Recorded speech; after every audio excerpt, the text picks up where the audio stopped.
Major funding for KPBS Evening Edition has been made possible in part by Anderson Plumbing, Heating and Air, proud to support the mission of KPBS and privileged to serve San Diego clients. Anderson Plumbing, Heating and Air, helping homeowners maintain drain, heating, and cooling systems since 1978.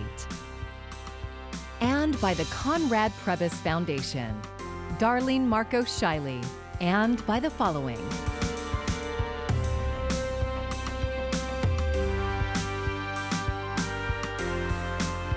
And by viewers like you.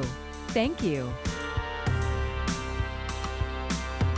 Good evening. It's Friday, May 15th. Thank you for joining us. I'm Maya Trabulsi. President Trump unveils Operation Warp Speed, hoping for a fast track to a vaccine and normality. While here at home, county health officials are reporting more cases and deaths. 8 more people died from the coronavirus, and there are 132 new cases. City and county leaders are asking Gavin Newsom for more local control over stay-at-home orders. But what if the governor refuses? KPBS reporter John Carroll has more on that. It's been nearly 2 months since Governor Gavin Newsom issued the first statewide stay-at-home orders in the nation. A few days earlier, he'd issued orders forcing bars and nightclubs to close and for restaurants to cut their inside dining by half. That's when California's economy began to crater. Now, all these weeks later, County Supervisor Greg Cox and San Diego Mayor Kevin Faulconer say it's time to let some of those businesses begin to reopen with safety restrictions. Under the state's policy of regional variances, some, mainly rural counties, have been allowed to move further into the reopening process. We're going to be presenting or be hearing a presentation for an aggressive reopening plan, which may move some activities that were in stage 3 over to stage 2. That would be a request to the governor. Cox points to the fact that Newsom has complimented San Diego County several times on the good work we're doing to follow stay-at-home orders and to flatten our infection curve. He says we've got the experts here who can guide a safe reopening process. We have very good public health officers and other doctors that are working on this issue. And if they think that we're in a position to open in a more aggressive manner, that he would take that into consideration. At this afternoon's media briefing, I asked Cox what the county's reaction would be if they get the cold shoulder from Sacramento. He conceded that the final decision is still up to the governor. Ultimately, the governor is going to set the when. What we've been working on is the how. We want to make sure that all of our businesses are ready to reopen when they get that green light. Cox says the County Board of Supervisors will hold a meeting next Tuesday to discuss moving some businesses currently slated for reopenings in Stage 3 back to where we are now, Stage 2. The main sticking point for San Diego and other large counties has been the requirement that a county record no deaths for 2 weeks, something that's nearly impossible. Whether the governor allows San Diego County to ignore that metric remains to be seen. John Carroll, KPBS News. President Trump says vaccine or no vaccine, the United States will be back to the way things were before the coronavirus. Today, he introduced members of Operation Warp Speed with the goal of developing a vaccine by the end of the year. The president and his team feel encouraged that out of about 100 vaccine candidates, experts identified 14 promising ones. These data made me feel even more confident that we will be able to deliver a few 100 million doses of vaccine by the end of 2020. And today, the House's more than $3 trillion stimulus package is up for a vote. It's not expected to be taken up by the Senate, and the White House has threatened to veto it. California is facing a $54 billion deficit, prompting Governor Gavin Newsom to slash spending on a variety of government services. One group that's particularly hit by the cuts, immigrant families. KPBS reporter Max Rivlin-Nadler has more. In his January budget, Governor Newsom outlined an expansion of programs aimed at immigrant families. This included allowing undocumented immigrants 65 and up to enroll in Medi-Cal, the state's subsidized health care program. But on Thursday, the governor announced that spending was no longer being considered, as the state looks to tighten its belt during the worst economic downturn since the Great Depression. But immigrant advocates believe this is only going to hurt an already vulnerable population, as the elderly bear the brunt of the coronavirus pandemic. This is 65-year-olds and older who are most vulnerable right now, and they don't have any other form of care. And, just saying that, oh, don't worry, you can get a COVID test or you can get treatment for COVID, it really doesn't cut it, given what we know about how the disease spreads and what comorbidities can mean for somebody that might have COVID. The state legislature's Latino caucus has promised to fight back against the proposed budget revision. It has also blasted the governor for failing to extend the earned income tax credit to undocumented people who pay taxes, which they say is missing an opportunity to put money back into the pockets of low-income Californians. Newsom has said that the severity of the cuts hinges on how much support the state will receive from the federal government in the coming weeks. Max Rivlin-Adler, KPBS News. 84 medically vulnerable people have been released from the Otay Mesa Detention Center as a result of an ACLU lawsuit. There are still 35 more detainees that ICE said it won't release because of previous criminal offenses. But ICE said those detainees can agree to be deported if they would like to avoid possible exposure to COVID-19. 154 people have tested positive for the virus at the detention center, the largest outbreak of any immigration facility. As some local casinos prepare to reopen next week, concerns remain over whether it's safe. KPBS's Amita Sharma spoke to one casino worker who just quit because he's afraid he might get COVID-19. For basically my health and for my family's health, I just I had to resign. It sucks. I really like working there. That's Tony Wolf, hours after he left his security guard job at Viejas Casino and Resort. Viejas, scheduled to reopen Monday, says on its website the safety of workers and guests is of paramount importance. Viejas says it's using ultraviolet light to disinfect the casino. It will also require its employees and guests to wear masks, socially distance, and they will be subject to scans for symptoms at the entrance. But Wolf is skeptical of their plans, which include disabling every other gambling machine to socially distance. They're going to be taking their mask off to drink, to smoke, to eat. I don't see it. Every other machine, that's what they're going to do. That's not 6 feet. He says he's worried Viejas will see a coronavirus outbreak. Right now, majority of people that go to the casino are elderly people for the most part. Also, just people that, obviously aren't even in the best of health, even younger people. Wolf says he understands Viejas is a sovereign nation, but he wants leaders to listen to health experts and not reopen yet. Viejas representatives did not respond to requests for comment. Amita Sharma, KPBS News. With its relief mission over, the USNS Mercy is returning to San Diego. The 1,000-bed ship sailed to Los Angeles in March, where health authorities feared a surge of cases would overwhelm hospitals. The Mercy handled non-COVID patients to free up hospital beds for virus treatment. More than 60 of the ship's medical personnel stayed in LA to help at nursing facilities and alternative care sites. At least 5 sailors who returned to the USS Theodore Roosevelt have tested positive for the virus. More than 1,000 of the San Diego-based aircraft carrier's crew members tested positive following an outbreak in March. The Navy evacuated 4,000 sailors to Guam. They were allowed to return to the Roosevelt after quarantine and tested negative for the virus twice. In some areas of the country, the total number of deaths went up significantly in early parts of this year, mostly due to the coronavirus. But in San Diego County, that wasn't the case. Here's KPBS investigative reporter Claire Tregeser. When did the coronavirus arrive in San Diego? It's a matter of pure speculation because testing has taken so long to ramp up.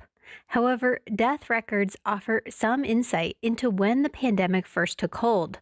In a number of places across the country, deaths were up significantly, as much as 50% during the early months of the year. But not San Diego.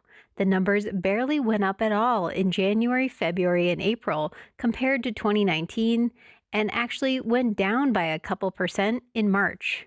Yet, an epidemiologist says we shouldn't be too quick to draw any conclusions. And hard to compare apples to apples in terms of reports. To think that it's the same across places is not going to be true. Still, Oren says the numbers in San Diego County suggest the virus was likely not widely circulating before stay-at-home orders, as it may have been in other places like New York City. There are many variables, Oren says. Very complicated. We could go through each cause of death. The number of flu deaths is lower this year than it was last year. It's about half. You can think of that pie and think how different parts of that pie have shifted. More people at home means fewer car accidents, which means fewer deaths. There's some silver linings to this, I suppose, right? Claire Tregesser, KPBS News. The San Diego Housing Commission is ending talks to buy 10 motels that would have permanently housed homeless people now sheltered at the convention center. Today's vote comes weeks after our partners at iNewsSource found 6 of the 10 motels had a history of code enforcement complaints about bed bugs, cockroaches, and mold. A Housing Commission spokesman says officials will continue exploring options to lease or buy other motels. You can read more at inewssource.org. Metropolitan Transit System workers are getting $1,000 bonuses during the coronavirus pandemic thanks to federal stimulus dollars. KPBS Metro reporter Andrew Bowen says this good news comes as the agency also mourns the death of its CEO. MTS led a procession of 40 buses on Friday from Balboa Park to downtown in honor of Paul Jablonski, the agency's CEO, who died suddenly this week. Oh, it was a wonderful tribute to someone who truly was not only a champion of transit, but a champion of San Diego. He was a dear friend. He had a tremendous impact on our community, and he will be missed.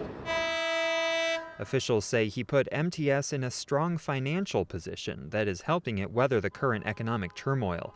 That, plus money from the CARES Act passed by Congress, allows MTS to restore most of the bus and trolley services it cut last month. Ridership is still down by about 70%, but the agency wants to keep vehicles well below capacity to allow passengers to spread out. Interim CEO Sharon Cooney told board members Thursday the worker bonuses, also funded by stimulus dollars, are well deserved. The employees are out in the public dealing with their own problems at home. As a thank you for all of that and to kind of keep goodwill and morale through this period, we would like to offer up a one-time bonus. Transit officials caution the economic outlook is volatile and that the budget approved Thursday could change significantly before the end of the year. Andrew Bowen, KPBS News. Thunder in the sky to honor those on the front lines of the pandemic.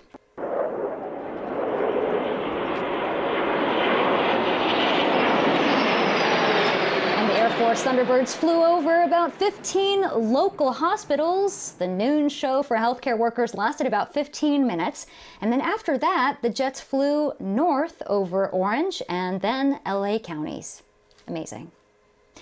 3 area reservoirs are welcoming people back this weekend with extra safety measures in place. Lake Miramar and Lake Murray open today for walking, jogging, cycling, fishing, and boating. The Lower Otay Reservoir will open tomorrow. We talked to someone who showed up at 4:30 this morning to fish at Lake Murray, and he wasn't alone. There's a lot of people. I think I was 10th in line when I got here. People were just eager to get in and fish. Everybody's excited after a couple of months of closure of the lake. And of course, there are some rules. Everyone is asked to wear face coverings and keep at least 6 feet apart. Restrooms will be cleaned every 2 hours and parking lots will be reduced by 50%. And it looks like it will be a good weekend for enjoying time outdoors. Jeff Cornish has your forecast.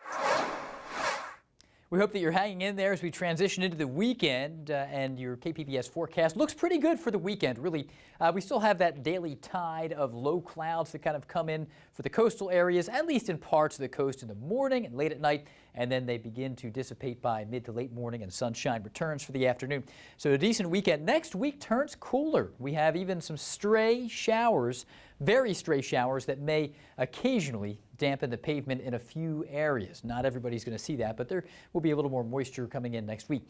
Tonight, we're on track for a low of 62 into San Diego. Just a few clouds for the coastal areas, down to 68 on the warmer side in Borrego Springs. And Futurecast shows, again, the possibility of some low clouds that will lurk into the early morning hours near the coast, but they don't look terribly persistent once we get into the daytime hours, with a little more in the way of sunshine trending on the increase for the coastal areas into the mid to late morning hours. Tomorrow looks nice. Another decent day, 75 into San Diego. 99 in Borrego Springs, Mount Laguna 69 degrees. It's all about elevation there in the interior. We want to look ahead though. Sunday night and Monday, the cooling trend will set up shop. We're illustrating showers more likely to the north of the area, but again, we have a chance for a few sprinkles here and there, and it will stay warm far to our east, but we will enjoy a nice cooling trend that will become a little more pervasive into the interior southwest as we step into Tuesday. So the early week forecast, big dip in the jet stream, offering some cooler air and the possibility of a stray sprinkle or shower. Some parts of the northern Sierras may even see some snow. Not here, though.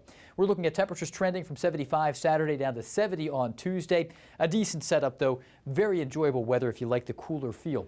Into the inland areas, 82 dropping to 72 by Tuesday. Big drop there. Mountainous areas will fall from the upper 60s Saturday and Sunday to the low 50s for highs on Tuesday. And you'll enjoy the break from the heat in the deserts. 99 Saturday, 85 on Tuesday. Just a few clouds out there over the mountains, especially slim chance for a sprinkle or two.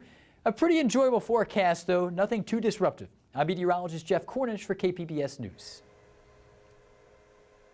With restaurants closed, the San Diego seafood industry is struggling to stay afloat. KPBS science and technology reporter Shalina Chatlani says how quickly they can bounce back may depend on fish they supply.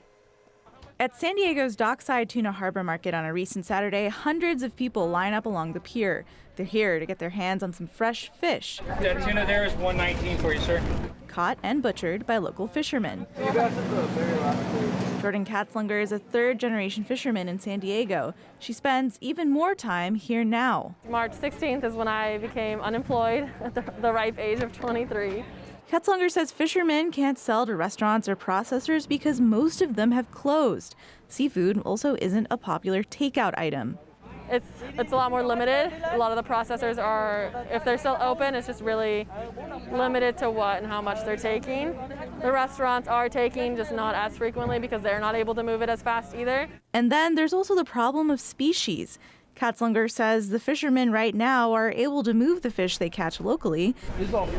Yeah, everything just came in off that boat. You're looking at the boat right there. But people still ask for popular options. Albacore, big eye yellowfin. So our biggest thing that people ask for that we don't have is salmon. It's not local. It's like a Northern California area. We don't have it down here. This 6-year-old market is busier than ever as consumers opt for a larger batch of fresh seafood over frozen products from the grocery. That's a relief for fishermen, but Katzlinger admits this once-a-week market and willingness to try different species may not last. Fresh fish isn't cheap and cheap fish isn't fresh. That interest is key because those processors and distributors fishermen rely on for the majority of their sales are already hurting. Over the last few weeks, we're seeing companies reporting losses of tens and hundreds of millions of dollars already. And again, there's 1.7 million Americans employed in the seafood value chain, and job losses are mounting. Federal statistics show the seafood industry sees around $140 billion in commercial sales nationally. And Gibbons says most suppliers and distributors normally sell expensive species to restaurants. So they can't just sell those fish to canned pet food processors because they won't be able to cover their costs. Also, suppliers can't buy in bulk because they don't have the customers and they can't store all of it. They would have to stop fishing because they would say, I can't load up this boat and bring it to a producer or processor on shore who's going to tell me I can't take your product because it's perishable. In late March, Congress passed and the president signed a $2.2 trillion coronavirus stimulus bill with $300 million destined for fisheries and seafood businesses. So you have a $2 trillion stimulus package and only 300 million of that is going to seafood, and it hasn't even begun to reach seafood companies yet. And the time that it's taken for many companies to see that money has already been too long. Horrendous. It was just so humiliating. We're a small business. We have 18 people total. We have like 11 trucks, but all of our employees have been there for such a long time. We're like a family. And having to give them that packet with the unemployment information, my daughter handed that out, thank goodness. Her name's Brittany. But it was really hard. Kathy Strongman is the owner of San Diego Seafood, Inc. The company normally sources and supplies tens of thousands of pounds of seafood to restaurants a week. In March, her business dropped to just hundreds of pounds in seafood sales. After crunching the numbers, she said they had to close. We would have been negative by, say, $15,000, $20,000 a day. We need a certain amount, say $15,000 a day, just to break even, just in sales. Salmon is probably our #1 seller. And, you know, those are items that we're dealing with that if we can't sell those items, it's not going to be cost effective for us to be open. She says she applied for an economic injury disaster loan right away. She got notification this week, and it's only a portion of what she asked for. But after being in the business for so long, she's prepared and eager to get started. She recalls one memory when she knew that she'd be in this for the long haul. So even with my oldest, he'd come home and he'd say, "Mommy, you stink." I'm like, "It smells like money." Shalina Chatlani, KPBS News. The Wonderfront Music and Art Festival has been canceled because of California's restrictions on large events. Organizers had hoped the festival along the San Diego Bay's waterfront might still be able to go on this fall, but now they say they're planning for an even better festival in 2021. With big events canceled, San Diego is changing how it markets itself. SDSU's Miro Kopik has more in this Friday Business Report. So this campaign that was supposed to launch, it was a national campaign with some international overlays, was supposed to launch this summer. And what was decided, because of just the incredible decline in these tax revenues, is still to move forward, but to do it toward a regional campaign, focusing on Southern California, Santa Barbara on South, Arizona, and Nevada. This allows at least the hotels for people who can drive, and if there's the appropriate social distancing and kind of easing of certain things, to allow tourism to continue to flourish. The issue is going to be, and it's a wise move not to do the national campaign, is because of will people be willing to go on airplanes? And that's still a big if. I think it's a smart thing. It's very targeted, it's very focused, and it's going to hopefully address some of the shortfalls and mitigate some of the declines that they're projecting. The coronavirus may have closed it, but it did not do away with the Santee Drive-In. As KPBS arts reporter Beth Accomando shows us, it's showtime once again. In 62 years of operation, the Santee Drive-In has only had to close down once, and that was when fires were burning nearby. But on March 10th, it was forced to shut down because of the coronavirus pandemic.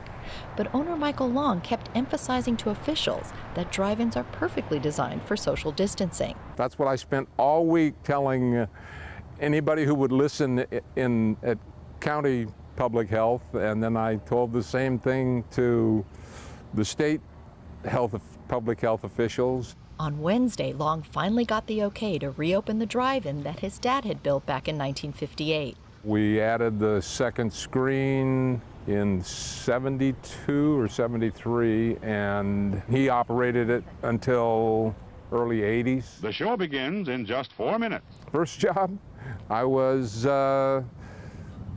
snack bar employee. Still plenty of time to come and be served at the refreshment center before showtime. Popped popcorn, poured Cokes, made hamburgers and hot dogs. When the Twin Santee Drive-In reopens tonight, the snack bar will be closed, but the bathrooms will be open. The drive-in will also operate at 50% occupancy.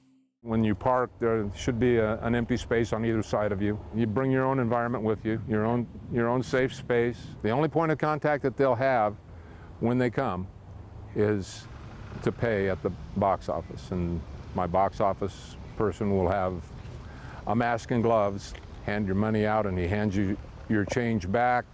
You don't even have to roll the window all the way down. And if you haven't been to the drive-in recently, there have been some changes.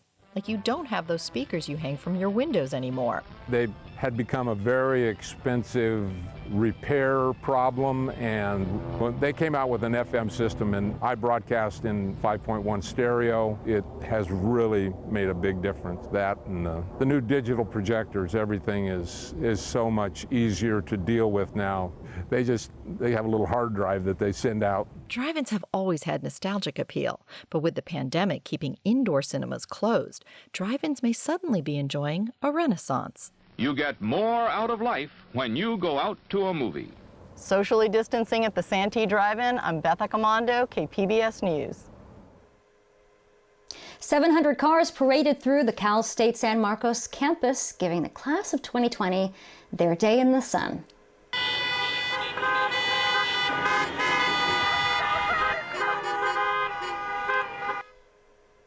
Staff and faculty cheered on from the sidewalks. Grads got a diploma holder through their car windows. The university still plans to hold a traditional graduation. They're just not sure when. Anything for granted and just enjoy the present moment. It feels like an even greater victory. Like if it wasn't a challenge, it wasn't a victory. And of course, KPBS congratulates all the graduates. You can find tonight's stories on our website, kpbs.org/evening edition. Thank you for joining us. I'm Maya Trabulsi. Have a great evening. Major funding for KPBS Evening Edition has been made possible in part by Anderson Plumbing, Heating and Air, proud to support the mission of KPBS and privileged to serve San Diego clients. Anderson Plumbing, Heating and Air, helping homeowners maintain drain, heating, and cooling systems since 1978. And by the Conrad Prebys Foundation, Darlene Marcos Shiley. And by the following: